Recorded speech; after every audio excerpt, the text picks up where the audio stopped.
boleh dibilang secara rutin setiap semester.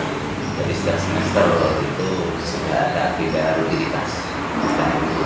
Jadi supervisi akademiknya rutin. Ya, jadi sebenarnya itu sudah jadi program rutinitas setiap semester.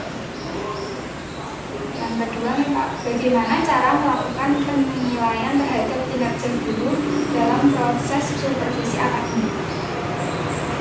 Nilai. Yang jelas dalam hal ini kan biasanya mahasiswa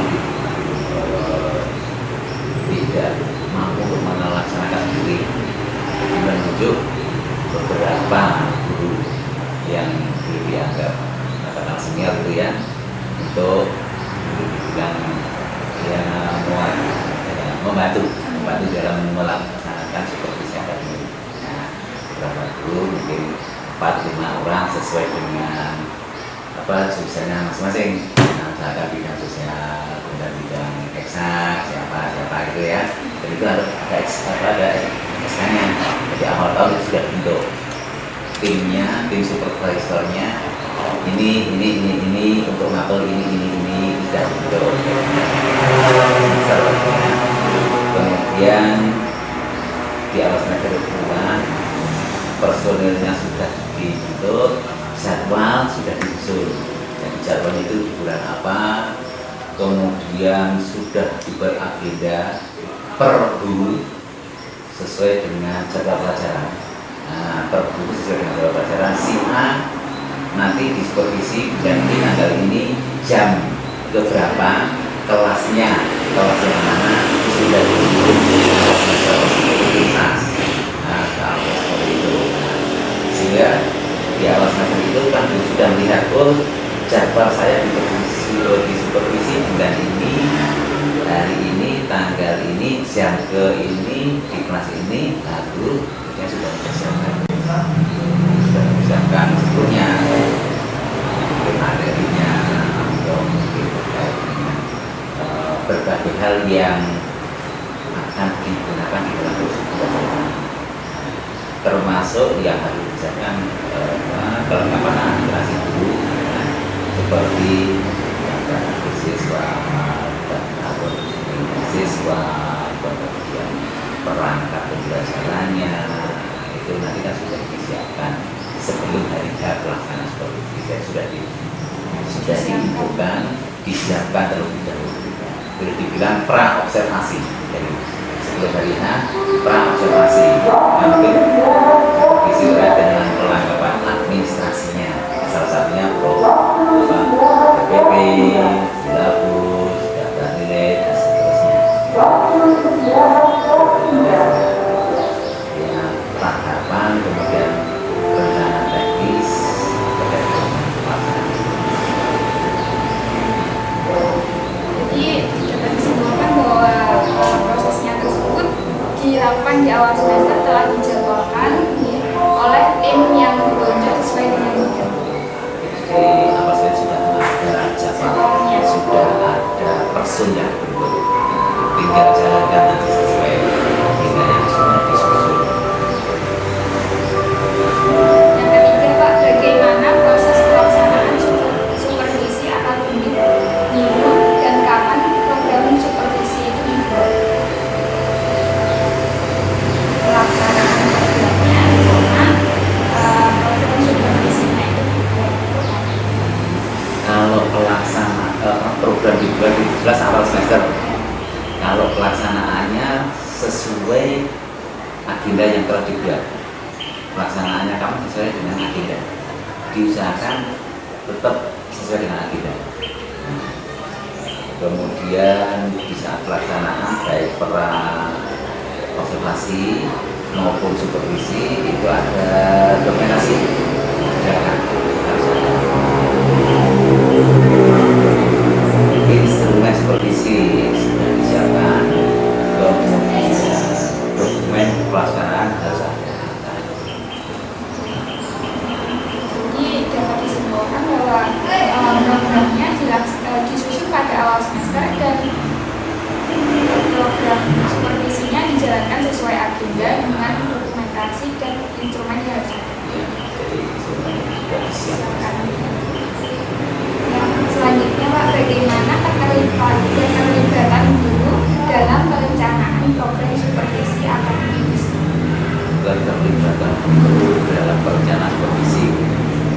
awal semester itu kan ada rapat bagian tugas. Nah, di rapat bagian tugas itu kan semua guru harus hadir semua.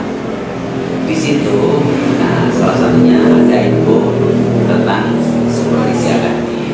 Nah, peran atau keterlibatan guru di awal seperti itu. Keterlibatan yang lebih jauh lagi, ya saat pra observasi itu harus sudah mampu menunjukkan perangkat-perangkat. Saat pelaksanaan harus sudah siap untuk disupervisi. Itu keterlibatan. Dia menunjukkan perangkat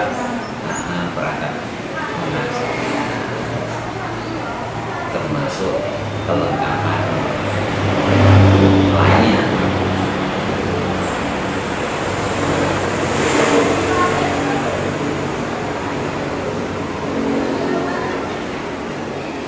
Selanjutnya, apakah supervisi akademik yang dilakukan di sekolah ini telah memenuhi fungsi supervisi akademik sebagai peningkat kualitas pengajaran? Sebagai fungsi peningkat kualitas pengajaran. Arahnya seperti itu. Diharapkan ada peningkatan yang minimal dengan adanya supervisi, minimal ada catatan-catatan ya, misalkan catatan-catatan terkait dengan permasalahan siswa, catatan-catatan terkait dengan teknis proses pembelajarannya, minimal ada catatan-catatan. Dengan ada catatan-catatan itu, kalau memang kita menginginkan ada peningkatan, ya harus konsisten untuk lain waktu untuk dia kita lanjut. Berarti telah memenuhi fungsinya. Ya. Karena udah diharapkan adanya peningkatan dengan catatan pelaksanaan. Jadi Ya, misalkan ada di dalam. Sebagai contoh di sini misalkan saja hal yang baru berbeda, ada hal yang baru, nah itu dan ada hal yang baru misalkan kalau sekarang yang lagi gencar-gencarnya pembelajaran berdiferensiasi. Nah, salah satunya itu, nah itu kan sebisa mungkin nantinya kan waktu bisa pembelajaran berdiferensiasi seperti itu kan hal baru. terakhir mengenai supervisi akademik, yaitu supervisi akademik yang ada di sekolah dilakukan dengan metode apa dan seperti apa metodenya.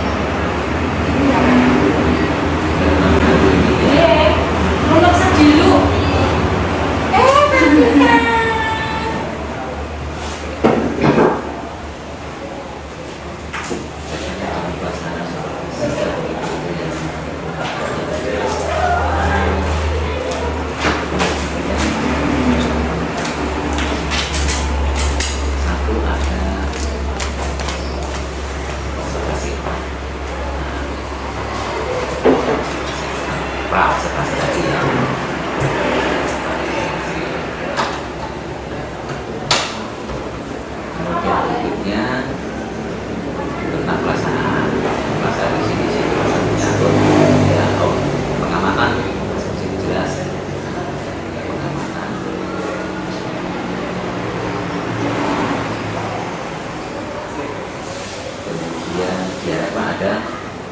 Tidak lanjut dari catatan-catatan.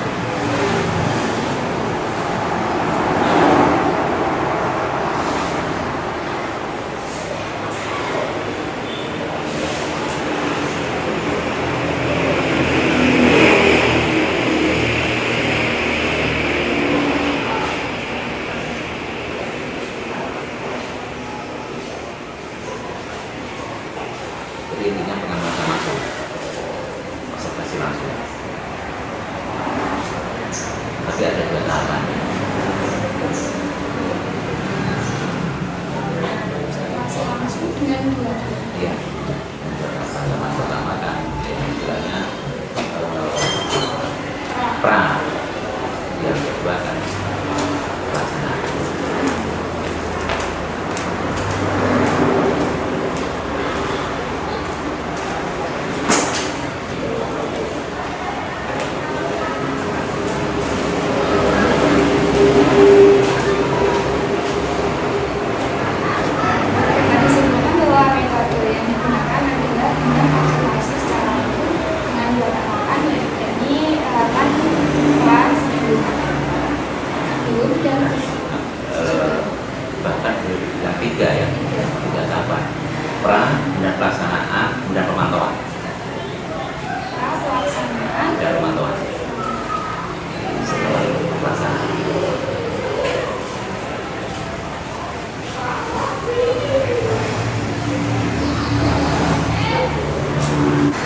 Yang selanjutnya Pak, tugas dan peran guru dalam manajemen sekolah. Pertanyaan yang pertama Manajemen yaitu, sekolah. ya, yang pertama, bagaimana peran guru dalam proses manajemen sekolah di sini? Peran guru dalam manajemen sekolah yang jelas, pertama harus aktif mengikuti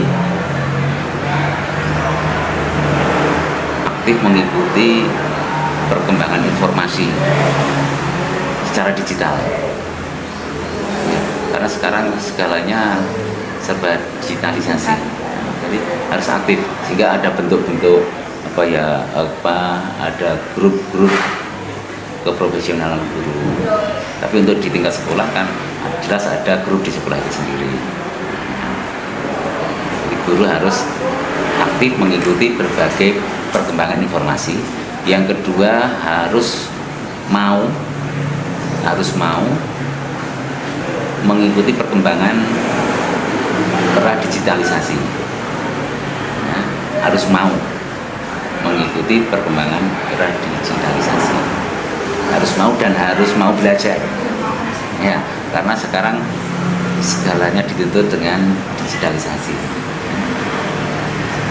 Contoh dengan adanya itu akun belajar ID, nah itu kan guru dituntut untuk mau dan bisa. Nah, dengan akun belajar itu kan pekerjaan bisa mestinya bisa dipermudah. Sebagai contoh, pengolahan nilai itu kan masuk dalam manajemen sekolah. Pengolahan nilai bisa dikerjakan secara bersama-sama. Nah, dengan menggunakan akun belajar ID itu tadi. Nah, kalau gurunya tidak mau dan tidak mau maju mempelajari, ya udah ketinggalan. Ya, tapi kalau mau, misalkan pengolahan nilai, semua guru bisa masuk di saat yang sama, bisa terselesaikan dalam waktu yang diharapkan sesuai dengan target. Ya, dalam satu hari semua guru bekerja meskipun di berbagai tempat, tapi cukup buka link yang dikirim dari guru itu. Itu sebagai contoh keterlibatan guru diharapkan seperti itu. Beda dengan manajemen. Kalau mengenai administrasi di sekolahan, Pak, perannya guru itu dalam manajemennya gimana, Pak? Administrasi dalam manajemennya, dalam menyusun jadwal seperti itu. Dalam hal ini yang jelas kan tidak lepas dari pembagian tugas guru dulu. Jadi di awal semester, awal tahun pertama, awal tahun itu kan sudah ada pembagian tugas guru.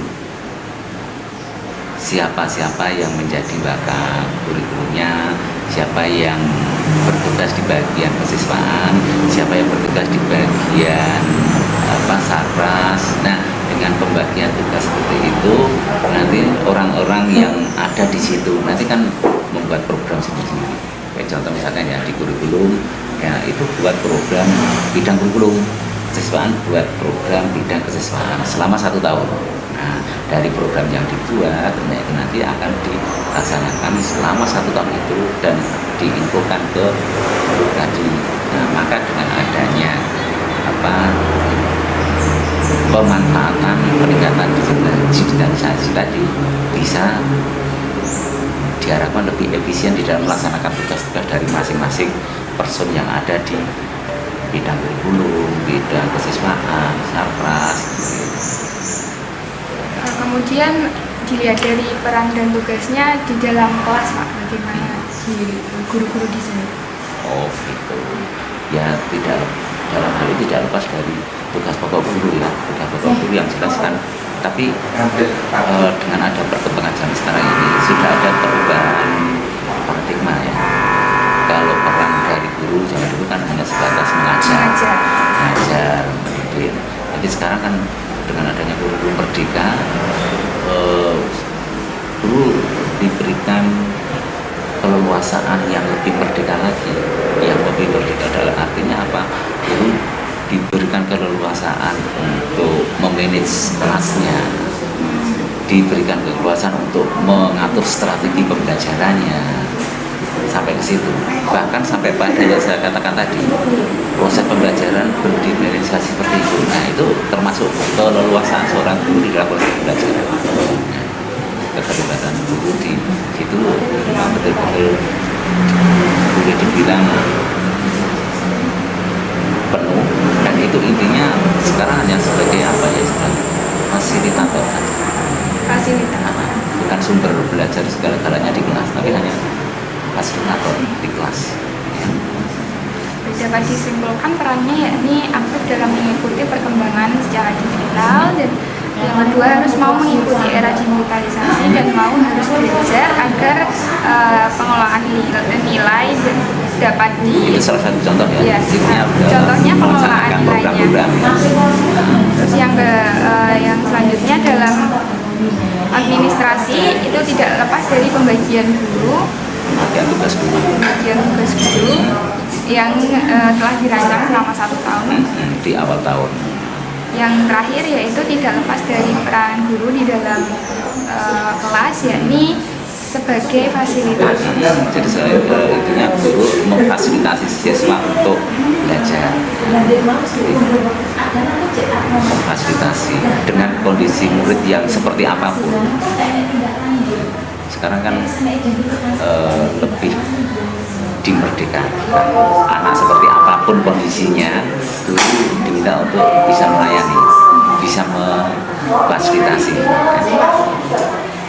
termasuk anak yang keterbatasan fisik pun ya kita usahakan, ya kita usahakan.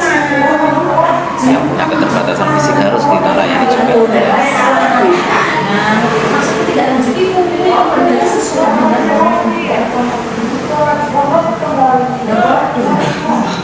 Baik Pak, yang selanjutnya, apakah peran guru dalam manajemen sekolah tersebut sudah berjalan sesuai dengan yang diharapkan? Kalau pertanyaannya apakah sudah sesuai dengan yang diharapkan, saya katakan memang belum sepenuhnya ya, belum sepenuhnya. Tapi proses itu berproses. Kenapa demikian? Ya, kita mengerti keanekaragaman dari guru, ya. Ada yang tua, ada yang muda, kemudian karakter guru kan tidak sama. Ada yang pengen di zona aman, ada yang mau menghadapi tantangan di era digitalisasi ini, ya. Jadi kalau dikatakan apakah sudah sesuai, memang belum seutuhnya, tapi berproses supaya bisa ke arah situ, bisa ke arah sempurna tadi. Artinya apa sempurna itu? Ya semua guru mau, ada keinginan untuk belajar di era digitalisasi ini, mau melakukan perubahan, mau merubah paradigma seperti apa? Ya sekarang gini ya, sebagai contoh guru ya, guru dalam proses pembelajaran. Kalau zaman dulu ya, guru melihat anak, katakanlah anak itu dalam proses jam-jam pelajaran di luar itu ya, mungkin seketika guru itu pelajaran kok dulu Jokowi dong ya, mungkin sedikit yang segel dulu. Tapi sekarang tidak harus seperti itu. Kita terus ini, mereka sedang apa, sedang belajar atau sedang apa, mungkin itu dulu. Kalau sedang belajar, oh kenapa mereka di luar, oh ternyata baiknya seperti itu, bisa seperti itu kan mengubah paradigma dulu.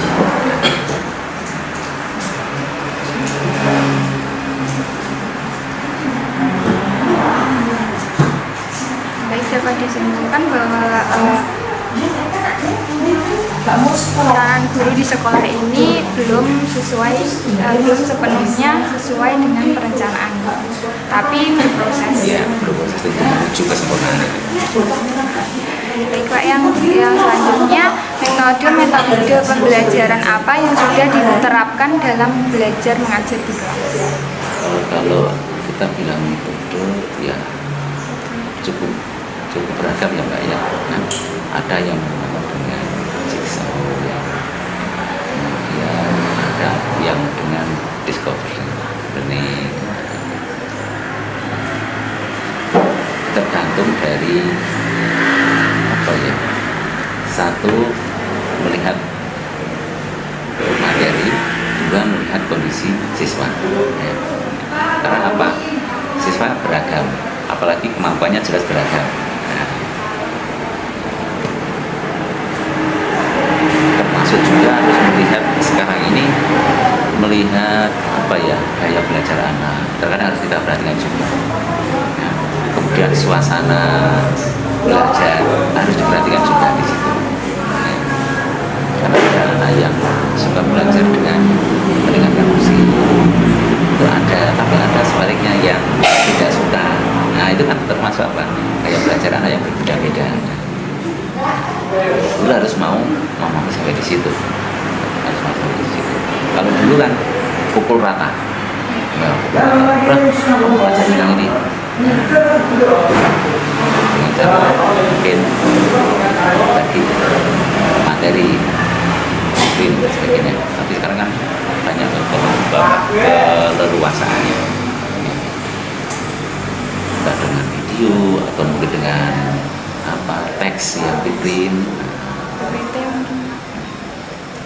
Kalau berbasis dengan memecahkan masalah di sini udah diterapkan belum? Iya, kalau diterapkan ya tujuannya juga sudah, cuma kan tidak semuanya. Ada yang sudah melaksanakan berbasis pecahan masalah, jadi dengan melihat masalah yang ada, kemudian secara intensif untuk bisa mengatasi masalah yang intinya sudah, cuma ya memang tidak semuanya gitu ya. Karena beragam. Keragaman dari guru, keragaman siswa, keragaman materi tadi. Baik Pak, ya selanjutnya, apakah guru sudah berperan aktif dalam bidang administrasi sarana pendidikan? Contohnya adalah mengatur laboratorium sekolah. Kaitannya dengan laboratorium jelas sudah. Tapi dalam hal ini saya katakan tapi karena apa? Tidak lepas dari apa? Anggaran. Ya. Kaitannya dengan kondisi laboratorium di sini memang memperhatikan alat-alat pun itu sebenarnya juga sudah ada. Kalau dibilang komplit ya memang belum komplit penuh ya. Bahkan dari segi ruang saja itu pun perlu perhatian. Ya, kalau saya bilang itu laboratorium kimia itu ambrol itu, sehingga sudah dibilang tidak berani menggunakan di dalam ruangan itu.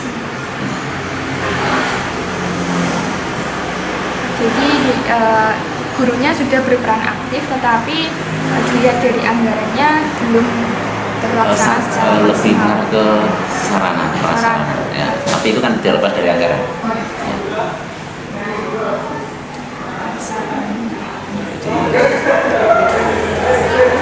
Permasalahan di sarana dan prasarana, termasuk yang sepele saja itu di ruang-ruang kelas itu ya.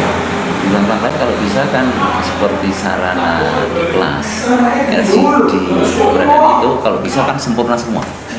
Tapi saat ini banyak dari 24 ruang itu boleh dibilang separuh lebih itu sudah rusak semua.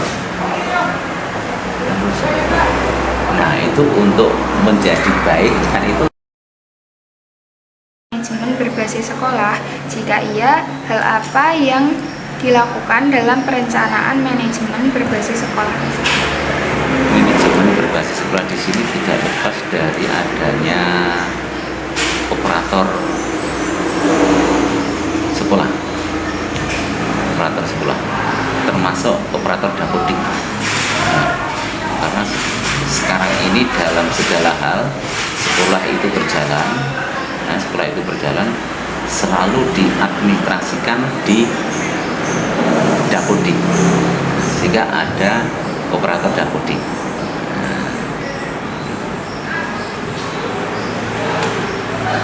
Baik menyangkut proses pembelajaran, menyangkut keuangan, menyangkut sarana dan prasarana,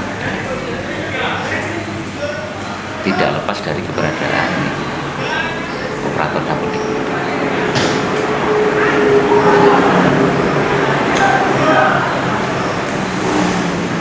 Berarti dapat disimpulkan bahwa kegiatannya telah dilakukan kegiatan manajemen berbasis sekolah di sini Pak, dengan adanya operator sekolah dari Dapodi. Ya, khususnya operator Dapodi.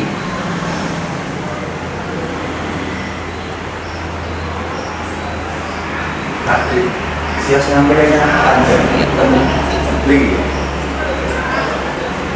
Di sini operator Dapodinya berfungsi sebagai apa Pak? Berperan dalam Yang mendata, yang jelas kan mendata tentang keadaan siswa.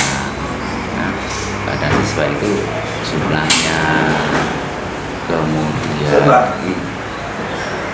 jadi mendata tentang keadaan siswa, mendata tentang keadaan latar belakang siswa, ada di Dapodi semua itu nanti. Karena itu mempengaruhi apa? Mempengaruhi dana yang digelontorkan ke sekolah.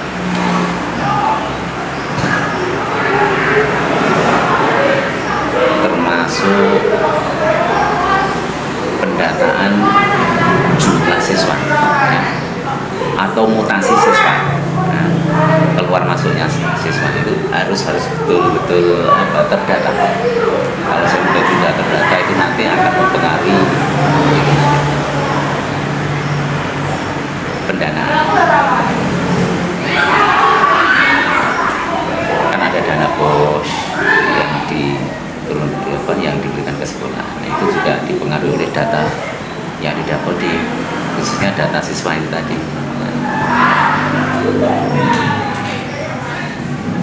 Jadi dapat disimpulkan bahwa khususnya operator Dapodi di sini berperan dalam mendata keadaan siswa, mendata latar belakang siswa, yang di sini mempengaruhi dana yang digelontorkan pada sekolah, termasuk jumlah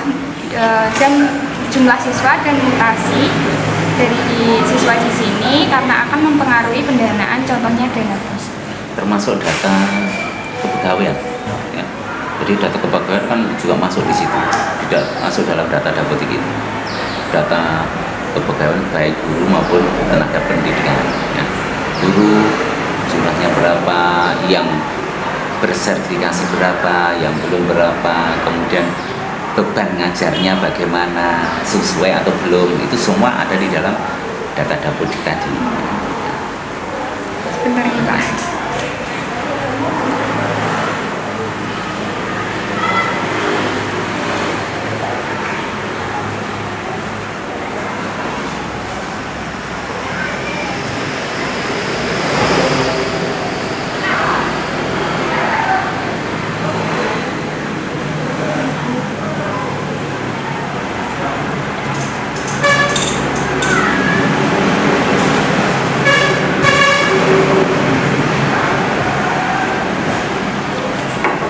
Dapat dilanjut ya. Yang kedua, faktor apa saja yang menjadi pendukung pelaksanaan kegiatan manajemen berbasis sekolah di sekolahan terkait? Faktor yang mendukung yang pertama terkait dengan sarana dan prasarana yang memadai. Yang pertama, sarana dan prasarana yang memadai. Contohnya itu perangkat,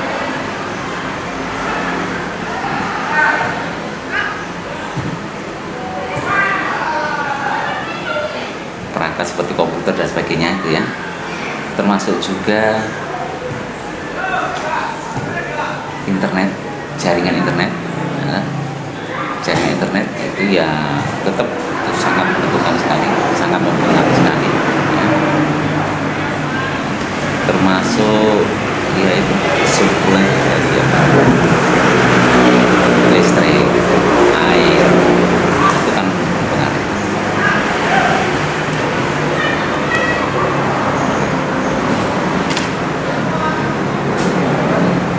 Kemudian yang lainnya apakah ada Pak? Mengenai yang diberikan kepada guru, penyuluhan mungkin agar sumber daya gurunya semakin meningkat. Belum selesai soalnya.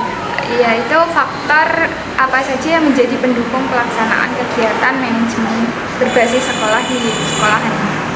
Satu, Sarpras. Yang kedua, kepedulian guru. satu Sarpras, yang kedua kepedulian guru. Kemudian terkait dengan Sarpras, terkait dengan Sarpras itu salah satunya perangkat internet, jaringan internet. Nah itu ya, terkait dengan terutama itu, termasuk perangkat pendukung lainnya. Perangkat pendukung lainnya kan ya ruangan, itu kan mempengaruhi. Nah, ruangan. Terus terkait dengan kepedulian guru, ya itu tadi, guru harus mau menghadapi perubahan-perubahan zaman, harus mau menghadapi dan mau mensikapi. Nah, dengan adanya digitalisasi tadi kan, itu kan harus mau menghadapi tantangan perubahan zaman yang kaitannya dengan perkembangan teknologi. Ya, itu sudah harus mau. Jadi faktor pendukungnya yaitu sarana prasarana yang memadai seperti perangkat komputer dan jaringan internet. Yang kedua, kepedulian guru. Yang ketiga adalah perangkat pendukung seperti ruangan kelas. Termasuk sumber daya manusianya.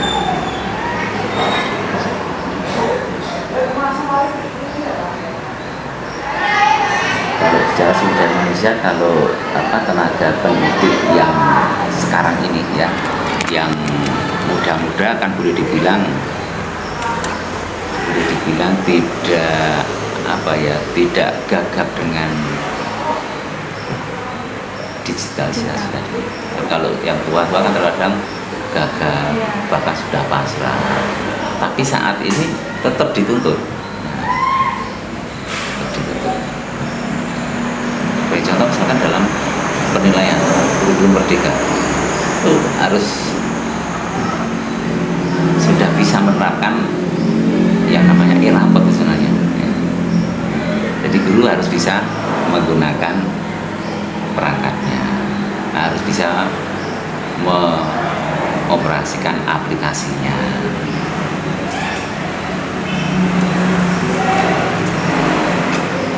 Tapi juga tidak mudah itu, Mbak. Karena apa ya, itu tadi guru dituntut untuk mau berubah Dan ikut. Iya, mau berubah dan harus ikut mengikuti perkembangan. Baik Pak, yang terakhir yakni dalam manajemen berbasis sekolah terdapat 5 prinsip pelaksanaan, yaitu kemandirian, kemitraan, partisipasi, keterbukaan, dan akuntabilitas. Apakah sekolah ini sudah menganut prinsip keterbukaan dalam rangka membangun kepercayaan publik terhadap program-program yang dijalankan oleh sekolah? Jika sudah, apa upaya yang telah dilakukan? Intinya terkait dengan keterbukaan yang sudah, intinya sudah. Nah, dikatakan sudah itu apa? Sekarang ada web SMA. Nah, dengan dibuka web SMA sini, di situ bisa dilihat potret SMA sini, profil SMA sini, baik menyangkut tentang sumber daya manusianya, menyangkut warganya, menyangkut kuantitas dan kualitas warga yang ada di sini, termasuk prestasi dari sekolah ini. Ya, bisa dilihat dari itu. Jadi intinya keterbukaan sudah. Memang ini dibutuhkan zaman, harus terbuka. Apalagi dengan adanya digitalisasi, siapapun boleh membuka web itu, artinya web SMA. Dengan melihat, dengan membuka web SMA akan tahu profil SMA sini. Kemudian dari sosial medianya Pak, apakah juga terbuka? Sosial medianya terbuka, bahkan ada pelaporan secara rutin, Mbak. Itu lewat kalau tidak salah PPID atau apa, jadi dari tingkat di dinas cabang. Nah, itu boleh dibilang diharuskan setiap minggu selalu update update tentang apa perkembangan informasi tentang sekolah ini, informasi apapun, tentang prestasi, tentang baik prestasi akademik maupun non akademik, diminta untuk diupdate di medsos. Pak, dapat disimpulkan bahwa keterbukaannya di sini telah diterapkan, yakni contohnya melalui web SMA yang dapat dilihat profilnya oleh siapapun yang menyangkut SDM, warga, kualitas, kuantitas, serta prestasi dari SMA di sini. Yang kedua yaitu sosial medianya juga terbuka. Contohnya dinas cabang dibilang selalu membutuhkan keupdatean informasi apapun pada sekolah ini di setiap minggu. Bahkan sekarang kan ya dengan adanya sarana di medsos, Facebook, Instagram, ya lewat medsos itu kan semua orang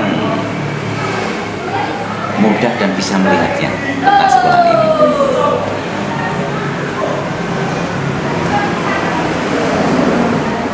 Pak, terima kasih.